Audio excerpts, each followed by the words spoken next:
नमस्कार, मैं रवि प्रकाश समंडू आज फिर से आपका माई संघर्ष अकेडमी में स्वागत करता हूं।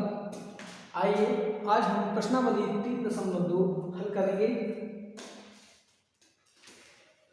3.2 में क्वेश्चन नंबर तीसरे का तीसरा पार्ट है। तीसरे क्वेश्चन के 6 पार्ट हैं, उन्हें हम हल करेंगे। उनको पूरे करने के बाद हम विलोपन विधि की तरफ प्रस्थान करेंगे। ठीक है, चलिए ज़्यादा समय न लेते हुए हम क्वेश्चन नंबर तीसरे का तीसरा पार्ट करते हैं। देखिए क्वेश्चन नंबर 3 में क्या लिखा है। लिखा है एक क्रिकेट टीम ने एक क्रिकेट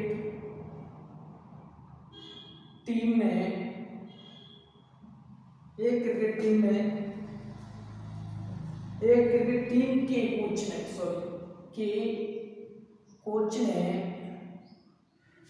कोच ने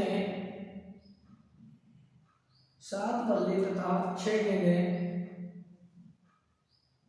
3800 रुपए में खरीदी। ठीक, बाद में वो रखा है, बाद में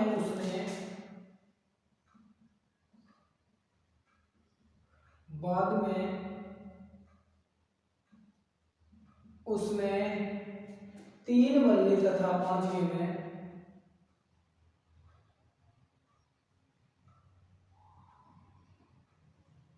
तीन बल्ले तथा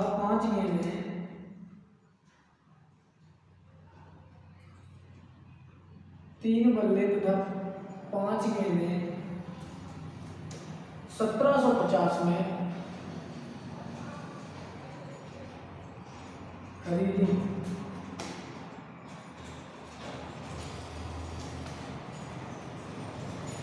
प्रत्येक बल्ले और गेंद का मूल्य क्या कीजिए।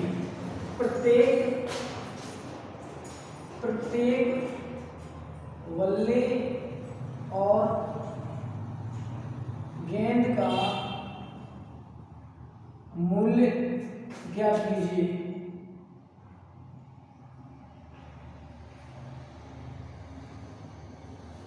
ठीक है, देखिए हमने पहले भी आप लोगों को बताया है कि जो भी कंडीशन इस प्रकार की दी गई हो तो आप क्या करेंगे, लास्ट में देखना है आपको जो चीज पूछ रखी हो आपको वही चीज हम मानेंगे। वो रखा है बल्ले और गेंद का मूल्य, तो हम एक बल्ले और एक गेंद का मूल्य मान लेंगे। ठीक है, लिखेंगे हल में लिखेंगे इसके, माना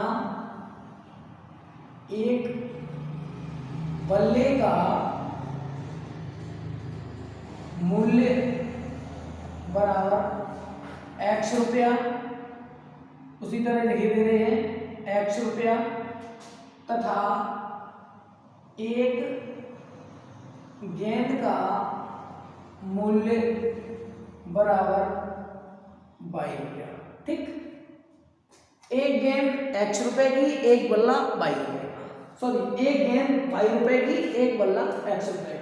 अब देखिए, अब प्रश्नानुसार देखते हैं।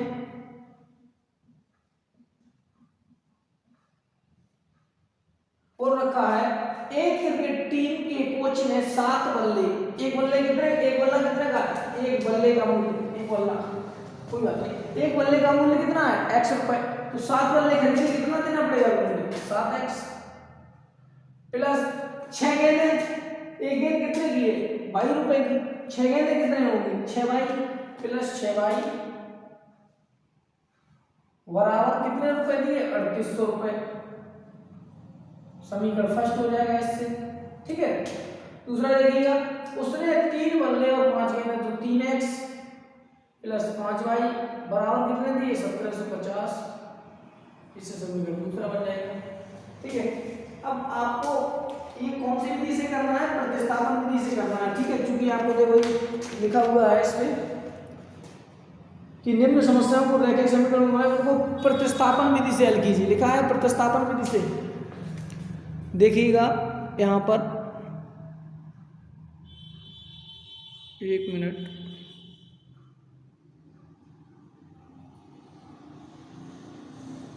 इसमें सफाई नहीं आ रही है, चलो कोई बात नहीं, हम आपको बता रहे हैं, आप किताब में अपनी देख सकते हैं। अब दो समीकरण बनाने के बाद प्रतिस्थापन विधि कैसे करेंगे, लिखेंगे समीकरण फर्स्ट से, चाहे तो फर्स्ट से निकालेंगे थर्ड, चाहे तो सेकंड से निकालेंगे थर्ड, किसी एक समीकरण से हल करेंगे। लिखेंगे समीकरण फर्स्ट से,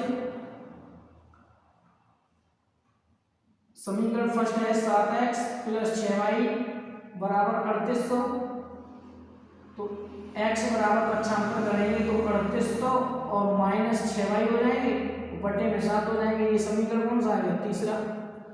अब समीकरण 3 का मान हम समीकरण 2 में रखेंगे, लिखेंगे समीकरण 3 का यह मान समीकरण 2 में रखने पर, देखिएगा जैसे हम समीकरण 3 का मान समीकरण 2 में रखेंगे, समीकरण 3 का मान समीकरण 2 में रखेंगे, ध्यान से देखिएगा, लिखेंगे हो जाएगा समीकरण 2 है आपके पास, 3x की जगह पे कितना रखना, 3800 -6y बटे 7, 3x के बाद प्लस 5y और बराबर 1750। यही तो कंडीशन है। पहले दूसरे समीकरण x की जगह पे मैं 3800 -6y बटे 7 लिख दूंगा, ठीक है। अब देखिएगा इसे जब हम आगे करेंगे,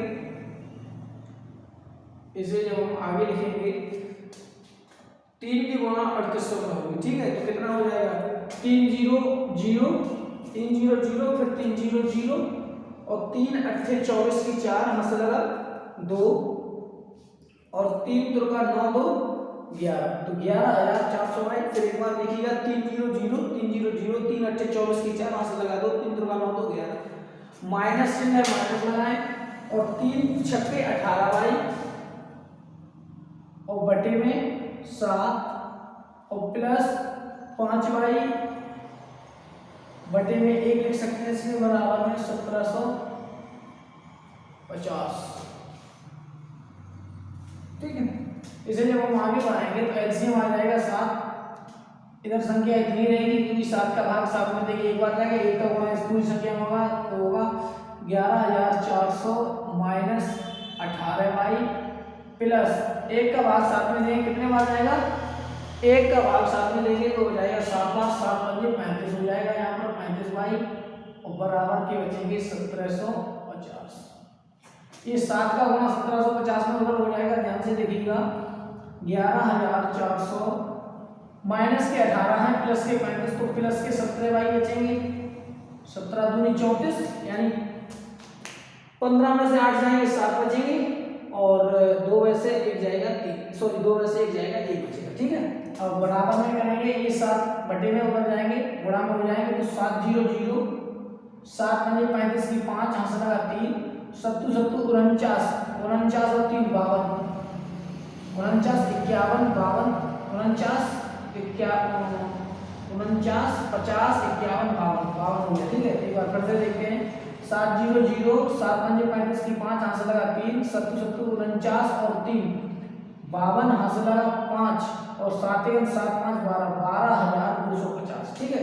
अब देखिएगा फिर एक साथ, ये 11400 किसमें है आपके, प्लस में उधर जाएंगे माइनस हो जाएंगे, तो लिखेंगे 17y बराबर 12250 माइनस 11400, ठीक।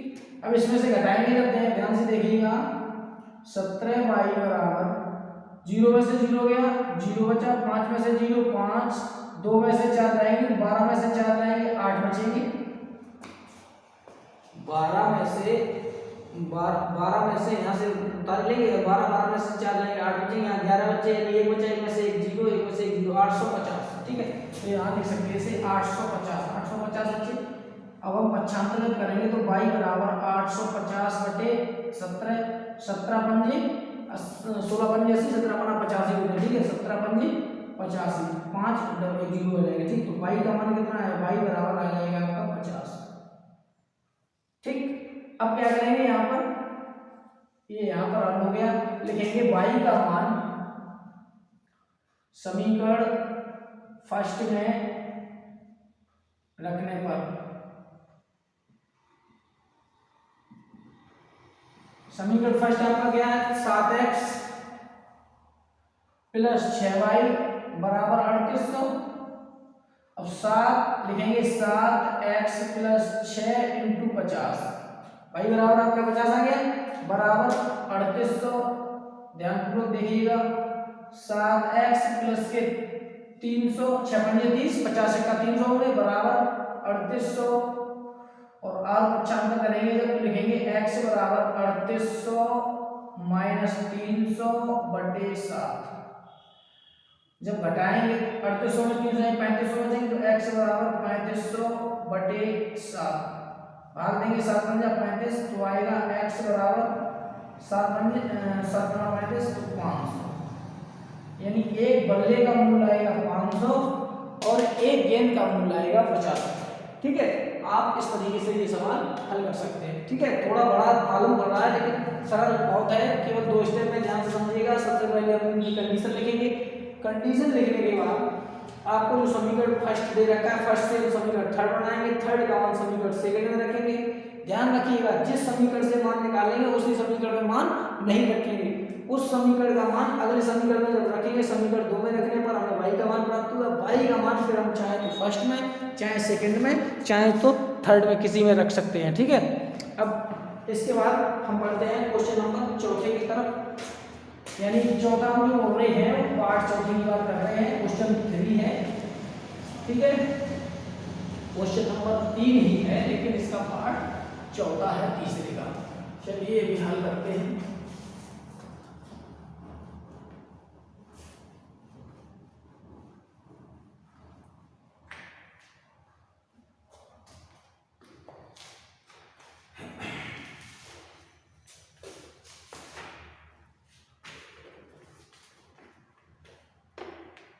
बोलता है चौथा पार्ट, देखिएगा ध्यान से। इसका चौथा पार्ट है, एक नगर में टैक्सी के भाड़े की, एक नगर में टैक्सी, एक नगर में टैक्सी के भाड़े में नियत भाड़े के अतिरिक्त, के भाड़े में नियत भाड़े के अतिरिक्त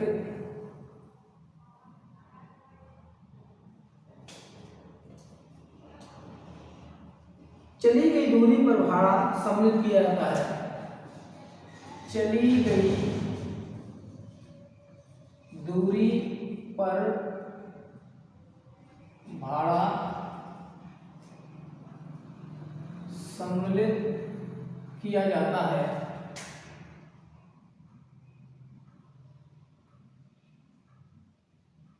सम्मिलित किया जाता है 10 किलोमीटर दूरी के लिए भाड़ा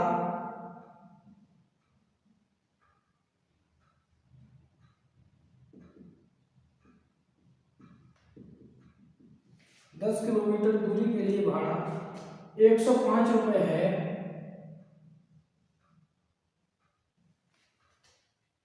तथा 15 किलोमीटर के लिए भाड़ा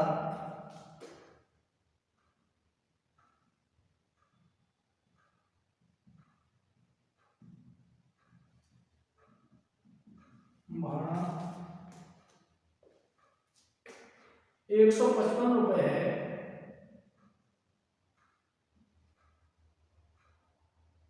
नियत भाड़ा तथा प्रति किलोमीटर भाड़ा क्या है?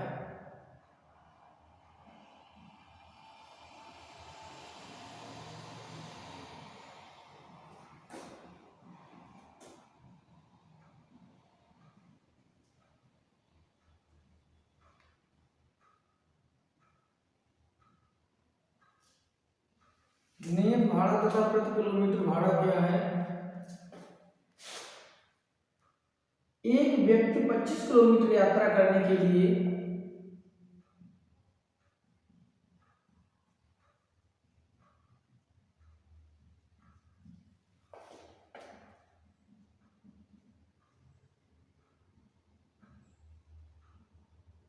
करने के लिए कितना भाड़ा एक व्यक्ति को यहाँ पर को होगा क्योंकि वाक्य नहीं बन रहा है, एक व्यक्ति को यात्रा करने के लिए कितना भाड़ा देना होगा।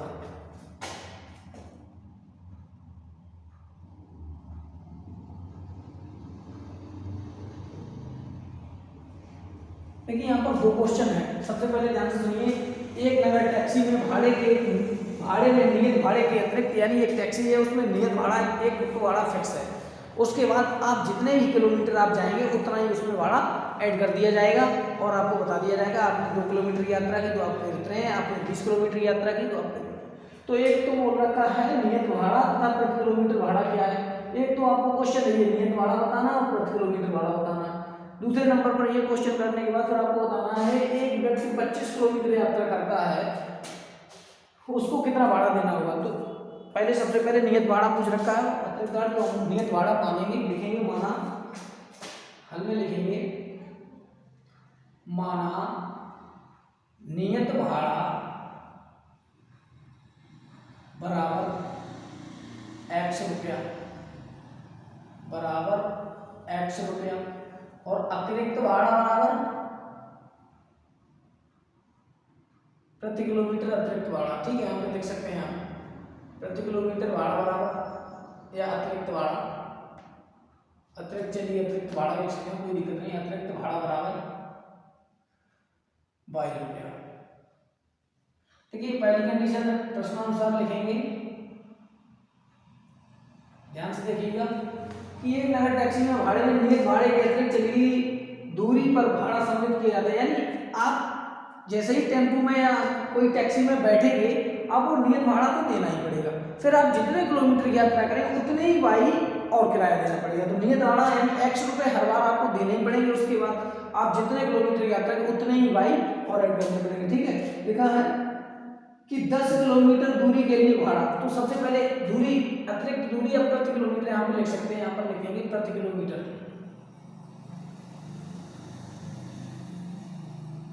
प्रति किलोमीटर भाड़ा। ठीक है, लिखेंगे यहाँ पर x तो देना ही पड़ेगा, 10 किलोमीटर यात्रा जब करेंगे तो नियत भाड़ा तो देना पड़ेगा, तो x प्लस 10 किलोमीटर के लिए 10 वाई बराबर टोटल रुपये आपको कितने देंगे 105। समीकरण फर्स्ट नंबर यहाँ से।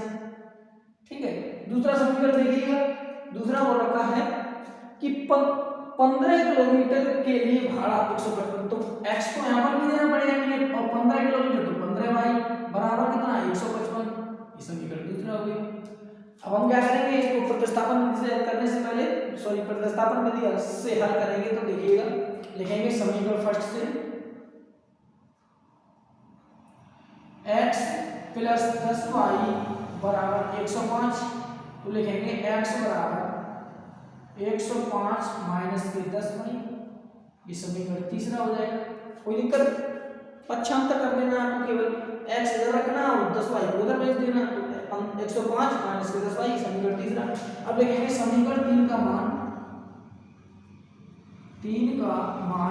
यहाँ पर 3 है। ठीक है, 3 का मान समीकरण अब किसमें रखेंगे आप लोग बताएंगे, क्योंकि हमने किससे निकाला फर्स्ट से, तो किसमें रखेंगे सेकंड में। ठीक है, समीकरण सेकंड में रखने पर अब देखिए समीकरण सेकंड में जैसे ही हम रखेंगे, समीकरण सेकंड है क्या हमारे पास x प्लस के 15 वाई बराबर 155 है।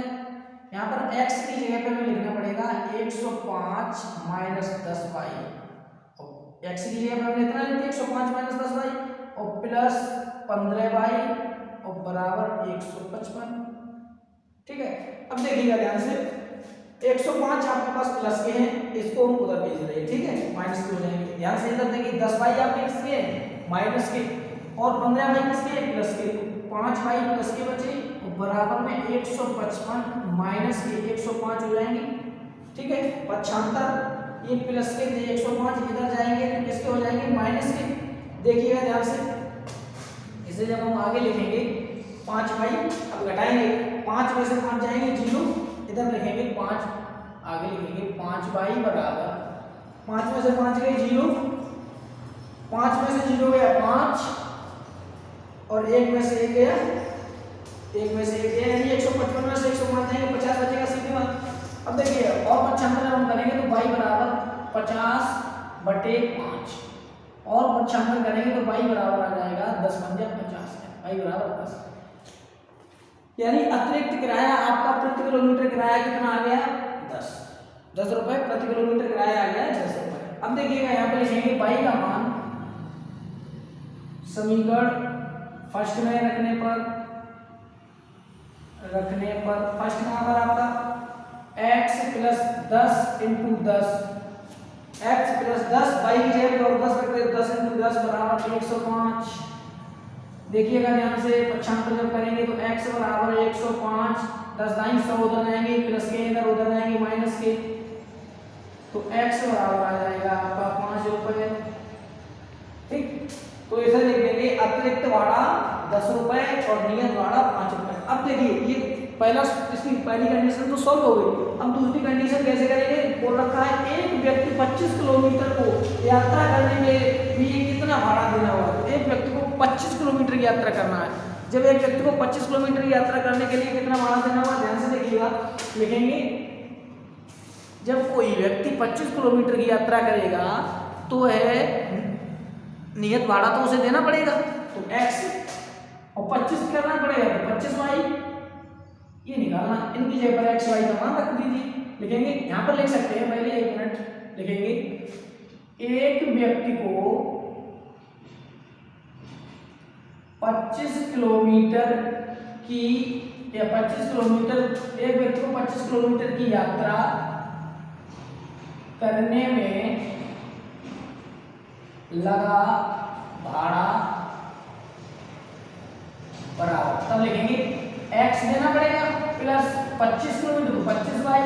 अब x की जगह पर कितना 5 प्लस 25 × 10 y बराबर 10 है, तो लिखेंगे अब गुणा सूत्र याद रखिएगा कि पहले गुणा होगा तो 5 लिखेंगे 5 प्लस के 25 दाई 250 तो कितना आ जाएगा 255। तो एक व्यक्ति जो है कितनी यात्रा करके कितने सॉरी एक व्यक्ति को 25 किलोमीटर की यात्रा करने में कितना भाड़ा देना पड़ेगा 255। ठीक है, तो इसी के साथ ये क्वेश्चन आपका चौथा भी समाप्त है। चौथे के बाद हम चलेंगे क्वेश्चन नंबर इसका पार्ट नंबर 5वां। ठीक है, अब पार्ट नंबर 5वां देखिएगा ध्यान से, हम इसे रफ करते हैं पहले।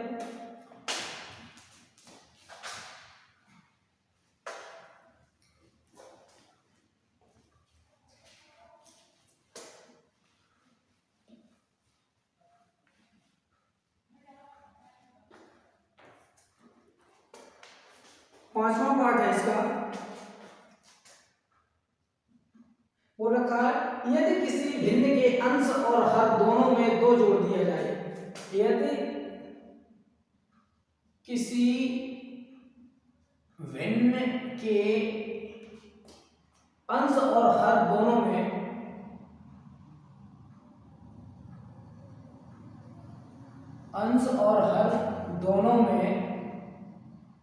दोनों में 2 जोड़ दिया जाए, दोनों में 2 जोड़ दिया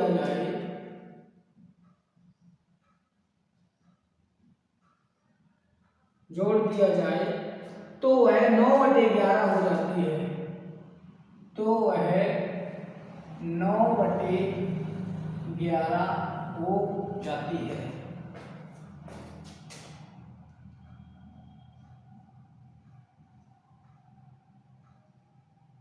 यदि अंश और हर दोनों में यदि अंश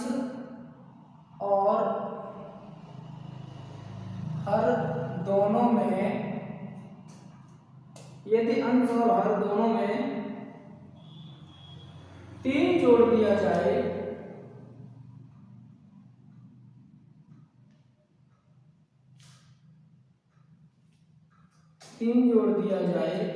तो वह 5/6 हो जाती है।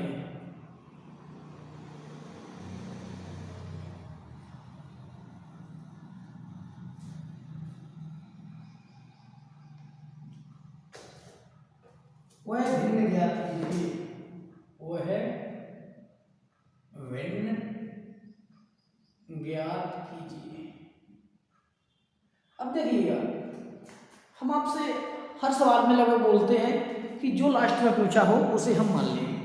वो है भिन्न ज्ञात कीजिए। भिन्न बराबर हम मान लेंगे। भिन्न किसे कहते हैं? जो अंशवचन के रूप में लिखी जा सकती, तो लिखेंगे माना, हल में लिखेंगे माना भिन्न बराबर x बटे वाई। ठीक, अब चूंकि भिन्न पूछ रखा है, अगर हम माने इसे अंश अलग माने, हर अलग माने, तो माना अंश बराबर x और माना हर बराबर y, ऐसे भी मान सकते हैं हम। डायरेक्टली मान ले माना भिन्न बराबर x बटे वाई। ठीक है, अब प्रश्नानुसार पढ़िए, इसका क्या बोल रखा है, देखिए इसमें किसी भिन्न के अंश और हर दोनों में 2 जोड़ दिए जाए, अंश यानी x में भी 2 और y में भी 2, तो वह 9/11 हो जाती है। यानी देखिएगा ध्यान से, x बटे y है, इसमें हर में और अंश में दोनों में हम जब 2 जोड़ देते हैं तो कितने में बदल जाती है? 9/11 में बदल जाती है। कंडीशन दी है, यदि किसी भिन्न के अंश और हर दो में 2 जोड़ दिया जाए तो वह 9/11 हो जाती है। यदि अंश, दूसरी कंडीशन, ये यहाँ पर पहले, यहाँ पर प्रथम शर्त है। ठीक है, प्रथम शर्त। अब देखिए दूसरी शर्त क्या है? द्वितीय शर्त बोल रखी है, यदि अंश और हर दोनों में 3, यदि अंश और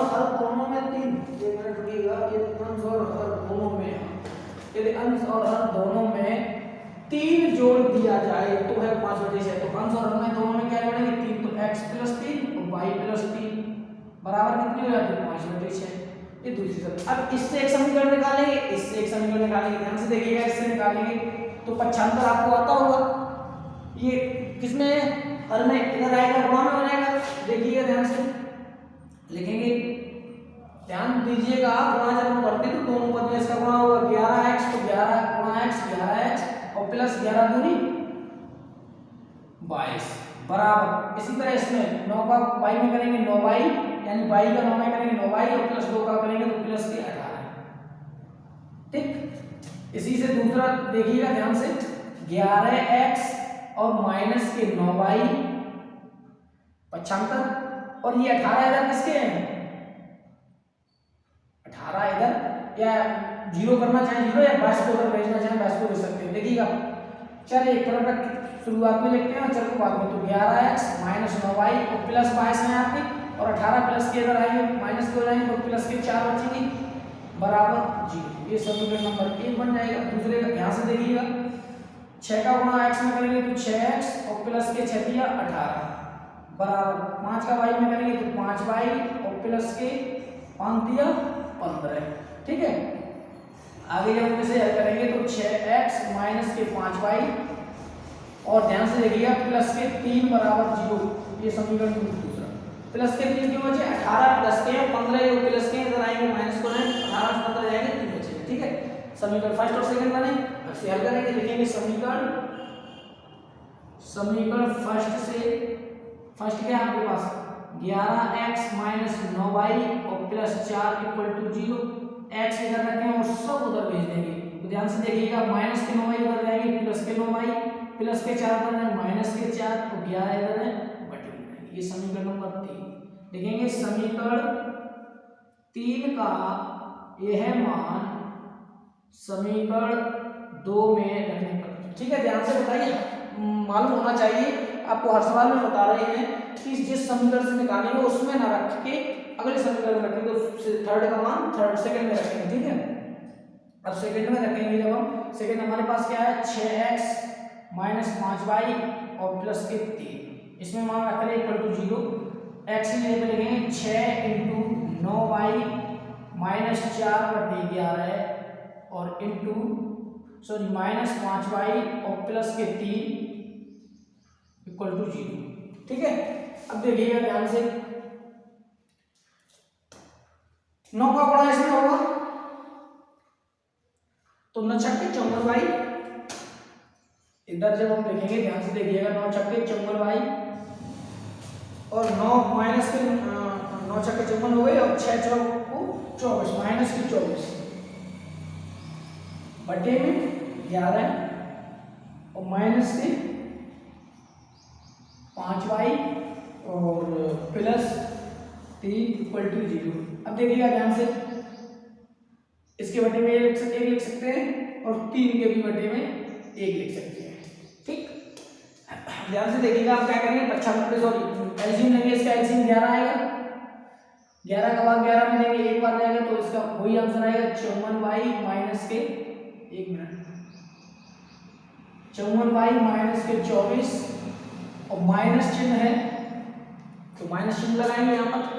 1 का भाग 11 में तो 11 बनी 55 भिन्न है और प्लस लगाएंगे 11 में 33 = 0। अब ध्यान से देखिएगा, ये 11 हम उधर जाएंगे, किसमें हो जाएंगे 0 में, तो हमारे पास बचेगा 54y माइनस के 55y और माइनस के 24 और प्लस के 33 बराबर 0। अब ध्यान से देखिए 11 इधर गुणा भाग में क्यों कर जाएंगे, गुणा में 0 से गुणा होगा तो 0 हो जाएगा। ठीक है, 54y आपके प्लस के माइनस के 55 है तो माइनस के y बचेगा, 33 प्लस के है 24 माइनस के, 33 में से 13 में से इधर लिखेंगे प्लस के चिन्ह आएगा, छोटी बड़ी संख्या प्लस की है, और 13 में से 4 जाएंगे 9 बचेंगे और यहाँ पर बचे 2 उतारे ले चुके थे, 2 बचे 2 जीरो, यानी 33 में 24 जाएंगे 9 बचेंगे बराबर 0। ध्यानपूर्वक देखिएगा, जब हम 75 करेंगे तो माइनस के 9 हो जाएंगे, अगर प्लस के कट जाएगा तो y बराबर कितना आ गया 9, y बराबर आ गया हमारा 9, यानी हर जो आ गया हमारा 9 आ गया। ठीक है, और लिखेंगे y का मान समीकरण फर्स्ट में रखने पर, फर्स्ट हमारा क्या है 11x माइनस 9 × 9 प्लस 4 = 0। 9 × 9 क्योंकि 9y है तो 9 गुणा y। ठीक है, ध्यान से 11x माइनस के 9 में 81 और प्लस 4 = 0। अब ध्यान पूर्वक फिर देखिएगा, 81 में से 4 जाएंगे कितने बचेंगे 77, 81 में से 4 जाएंगे 77 बचेंगे, यानी 11 में से 4 गए 7 बचे। ठीक है, 7 बचे तो बचेंगे यहाँ पर 11x माइनस के 77 = 0। x बराबर कितना हो जाएगा -77 पर प्लस के 77 और बटे में 11 हो जाएंगे, x बराबर आ जाएगा आपका 11 × 7।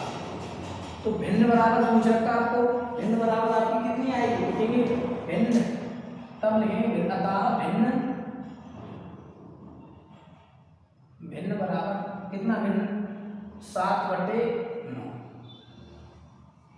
ठीक, इस प्रकार आप इसका आंसर दे सकते हैं। ठीक है, अब जो है इसका पार्ट रह गया है, अब छठा लास्ट पार्ट है, इसे भी हल करते हैं। देखिएगा इस तरीके का सवाल हम करवा चुके हैं, फिर भी हम एक भी सवाल छोड़ेंगे नहीं, सब सवाल कंप्लीट कराएंगे जिससे आप हर सवाल कर सकें। और ये वीडियो को 2 से 3 बार जब देख लेंगे तो आपको इस सवाल में किसी भी प्रकार का डाउट नहीं रहेगा।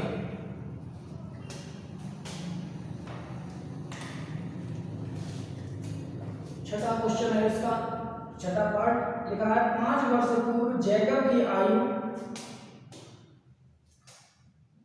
5 वर्ष पूर्व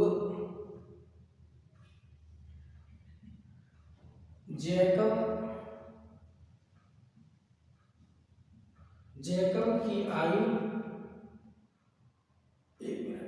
5 वर्ष पूर्व जैकब की आयु उसके पुत्र की आयु से 3 गुनी हो जाएगी, उसके पुत्र की आयु से 3 गुनी हो जाएगी।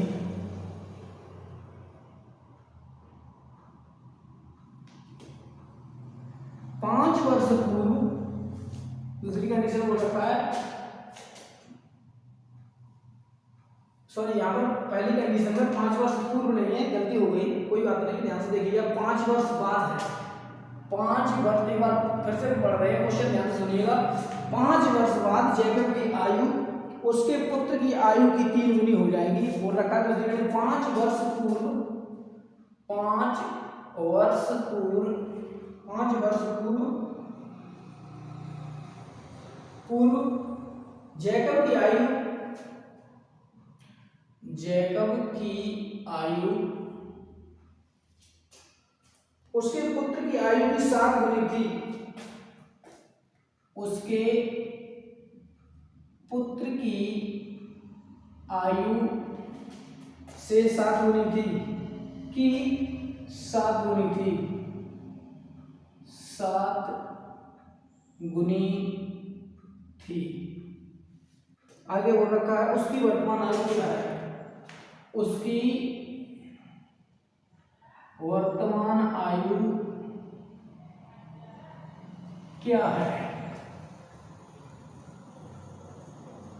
ठीक है, ध्यान से देखिएगा, इसे जब हम हल करेंगे, देखिए वही चीज उसकी वर्तमान आयु, तो जैकब की आयु x, जैकब के पिता की आयु या जैकब के पुत्र है तो पुत्र की आयु है। ठीक है, वर्तमान आयु मान लेंगे। ध्यान से देखिए, लिखेंगे माना जैकब की वर्तमान आयु बराबर x वर्ष तथा उसके पुत्र की वर्तमान आयु बराबर 22 वर्ष। अब ध्यान से देखिएगा, पहली कंडीशन में क्या बोल रखा है, प्रश्नानुसार देखिएगा, पहली शर्त में बोल रखा है कि 5 वर्ष बाद, अभी उम्र कितनी है जैकब की x, ध्यान से देखिए अभी उम्र कितनी है x, जैकब की अभी उम्र है x और जैकब के पुत्र की अभी उम्र है वर्तमान में 22, 5 वर्ष बाद, तो ये 5 जुड़ जाएंगे, इसमें 5 वर्ष। अभी मान लीजिए आपकी उम्र 10 साल है, 5 वर्ष बाद तो 10 + 5 यानी 15, 10 + 5 बोलेंगे, इधर x है तो x + 5, इसमें भी जब पिता बढ़ेंगे तो पुत्र की भी आयु बढ़ेगी। 5 वर्ष बाद जैकब की आयु उसके पुत्र की आयु से 3 गुनी हो जाएगी। कौन 3 गुनी हो जाएगी, ये 3 गुनी हो जाएंगे, तो 3 से गुणा किसमें करेंगे, इसमें 3 से गुणा करेंगे। तो वही कंडीशन देखिएगा ध्यान से, इसे जब हम हल करेंगे तो x + 5 बराबर 3 गुणा y और प्लस के 3 पर ये 15, फिर और हम आगे हल करेंगे तो x प्लस माइनस पक्षांतर करेंगे, ध्यान से पहले x माइनस के 3y और प्लस 5 है, प्लस 5 और माइनस 15 = 0, और इसे एक और कंडीशन लिखेंगे तो x माइनस 3y माइनस 10 = 0। ये समीकरण फर्स्ट हो जाएगा। इसे डायरेक्ट हम यहाँ पे लिख सकते हैं। ठीक है, इसे हम डायरेक्ट यहाँ पे लिख सकते हैं कि 5 वर्ष पूर्व, 5 वर्ष बाद तो x + 5 उसके पुत्र की आयु तो y + 5 3 गुनी हो जाएगी। कौन, ये 3 गुनी हो जाएगा तो 3 से गुणा इसमें करेंगे बराबर करने के लिए। अब इसे पक्षांतर जब हम करेंगे, देखिए डायरेक्ट ये हमने हल कर दिया है, डायरेक्ट इधर लिख रहे हैं x माइनस 3y माइनस 10 = 0। आप हल कर सकते हैं इसे देख के। ठीक है, x + 5 3y यानी को हल कर दिया। ठीक है, अब देखिएगा बोलता है तू, पहली कंडीशन हो गई, पहला समीकरण ये बन गया। दूसरी कंडीशन बोल रखा है 5 वर्ष पूर्व, अभी उम्र है x, इनकी ये उम्र y, 5 वर्ष पूर्व तो 5 माइनस हो जाएंगे, यानी अभी अगर उम्र आपकी 10 साल है तो हम बोले 5 वर्ष पूर्व, तो आप क्या बनेंगे 10 - 5, यानी पूर्व का मतलब होता है पहले। 10 वर्ष अभी है तो 5 वर्ष पहले कितनी होगी, तो बोलेंगे आप 5 साल, यानी 10 - 5। इसी तरीके से x - 5। अब देखिएगा 5 वर्ष पूर्व जैकब की आयु उसके पुत्र की आयु से 7 गुनी थी। 7 गुनी कौन थे, ये, इनकी आयु जो है अपने पुत्र की आयु से 7 गुनी थी। हमें बराबर करना समीकरण, तो इसमें 7 से गुणा करना पड़ेगा, तो लिखेंगे x - 5 बराबर 7 × y, तो 7y माइनस 7 × 35, पक्षांतर करेंगे, ध्यान से देखिएगा x - 7y प्लस 7y इधर माइनस 7y माइनस 5 और प्लस 35, माइनस 5 इधर ही है, इधर लिखिए माइनस के 5, इधर ही 35 माइनस के इधर लेके प्लस = 0। ध्यान से फिर देखिएगा x - 7y प्लस के 30, 5 जाएंगे 30 = 0, समीकरण दूसरा। इसे डायरेक्ट हम लिख सकते हैं दूसरी कंडीशन, ये से प्रथम शर्त लिखेंगे, वैसे द्वितीय शर्त। द्वितीय शर्त में है कि x - 5 और y - 5 बराबर 7 से इधर गुणा, डायरेक्ट हम कर देते हैं क्योंकि इसमें आप लिख सकते हैं इसे देखकर x माइनस के 7y प्लस 30 इक्वल टू 0। समीकरण दूसरा। अब क्या करेंगे, समीकरण इसे हम रख पढ़ते हैं, ये तो हल है इसका और कुछ नहीं, इस हल को आपको इसी में करना है, इसके नीचे, ठीक है। हमने डायरेक्ट क्योंकि दोबारा ना करें इसलिए समय बचाने के लिए कर दिया है। अब देखिएगा ध्यान से, समीकरण फर्स्ट से कितना, समीकरण फर्स्ट आपका x minus 3y minus 10 equal to 0, x बराबर उधर भेजेंगे तो 10 प्लस के हो जाएंगे, 3y प्लस के हो जाएंगे, इसे समीकरण 3 बोलेंगे। समीकरण 3 का मान समीकरण 2 में रखने पर तो क्या आपका x minus 7y plus 30 equal to 0। अब देखिएगा यहाँ से डायरेक्ट x माइनस 7y, तो x की जगह हमें कितना रखना है, 10 प्लस के 3y। ध्यान से देखिएगा 10 प्लस के 3y, जहाँ पर x है यहाँ पर हमने लिख लिया, यहाँ पर हमने लिखा है 10 प्लस के 3y और माइनस 7y और प्लस 30 इक्वल टू 0, ठीक है।